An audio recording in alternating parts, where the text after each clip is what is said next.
The highest form of love is what?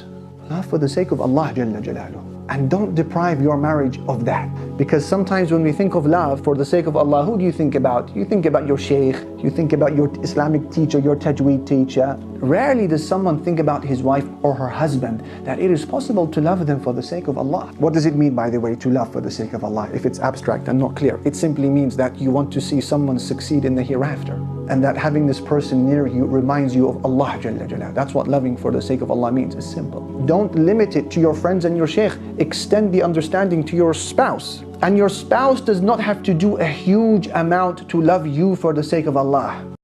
A young person who has every haram in front of them, every opportunity to do something wrong. Their friends are telling them to go out and do something wrong. Even their society might be tolerant. Oh, you're only young. You're just young. Don't worry about it.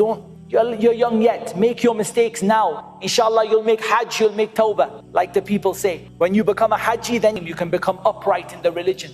But Islam calls the young people to grow up. نَشَأَ فِي عِبَادَةِ رَبِّهِ. Not that he started worshipping his Lord one day. He spent his life. He was raised by his parents. He spent the time of his youth and his strength, and he spent it in the ibadah of Allah subhanahu wa ta'ala, in the worship of Allah azza wa jal. That is ultimately what we want from our young people. And we know that the time of youth is a time that you will be questioned about.